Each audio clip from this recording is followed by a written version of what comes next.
Você deve ter percebido, né, que a semana, aliás, eu acho que do fim de semana para cá mudou. Tá difícil respirar, porque a umidade relativa do ar está baixíssima. Ontem a Defesa Civil até emitiu um alerta, porque ela ficou ali entre 12% e 20%. E aí, além da umidade relativa do ar, o calorão também veio junto. Percebeu? Há alerta em todo o estado. E aí, eu vou conversar agora com o doutor em Geografia e Climatologista, o Eduardo Petruc. Acho que eu falei seu nome certo, né, Eduardo? Bom dia, obrigada por estar aqui comigo hoje. O que aconteceu que essa umidade relativa do ar despencou? Bom dia mais uma vez. Bom dia a todos.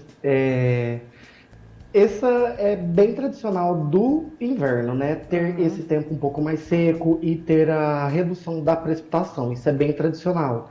As chuvas que chegam aqui são muito poucas e elas são advindas de algumas de frentes frias que possuem umidade, né? Um aporte de umidade.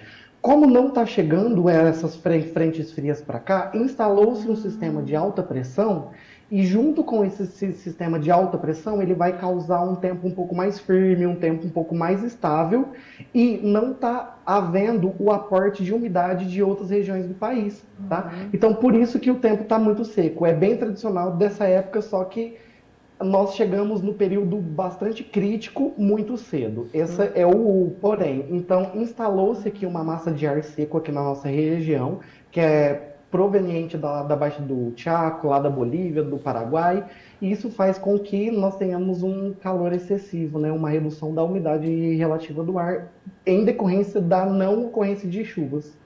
Pois é, e a gente percebe que isso parece que ganha um ápice no dia, num auge no dia, que é ali no período de, a partir das 11 até umas 3 horas da tarde, isso parece que ganha uma potência. É fato, Eduardo? Isso é um fato. A umidade relativa do ar, normalmente, ela costuma ser maior no período da noite, porque o tempo está um pouquinho mais friozinho, digamos assim.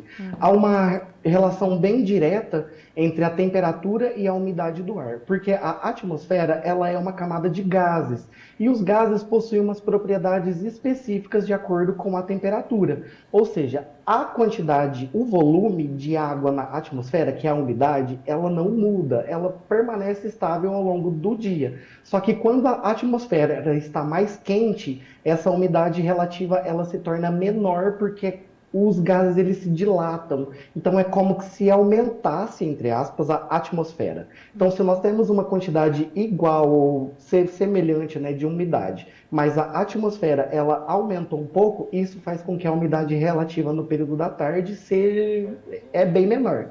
Já no período da noite há uma contração, né, uma redução da atmosfera. Então essa mesma quantidade de umidade do ar no período da noite faz com que a umidade ela seja alta.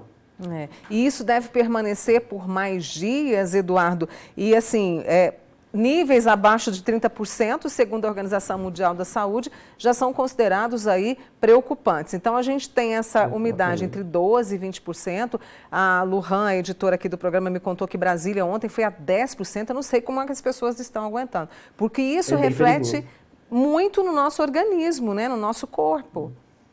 Exatamente.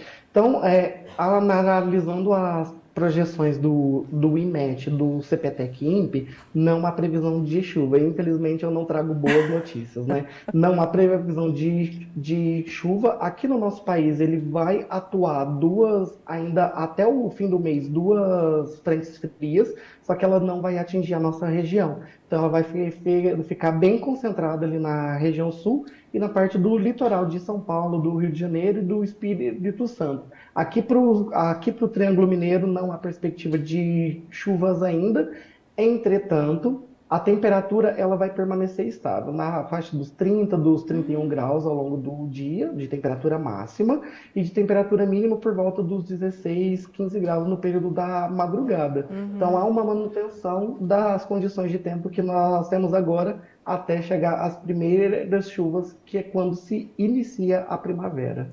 Então é lá para setembro, né, que a gente vai ter a visita da chuva, a graça da chuva, né, Eduardo? Muito bem. Exatamente. Infelizmente, né, porque é uma condição muito ruim, então nós devemos tomar bastante cuidado, principalmente com as doenças de cunho respiratório. Então nós devemos tomar aquelas medidas bem tradicionais mesmo, de colocar um pano úmido no quarto, de colocar uma bacia com água, de utilizar os umidificadores de ar, de beber bastante líquido, para nós não desidratarmos. Esse é o doutor em Geografia e Climatologista, Eduardo Petrucci, comigo aqui hoje, né? Muito obrigada e, claro, vamos precisar sempre de você, viu, Eduardo? Um bom dia. Bom dia. Obrigada, viu?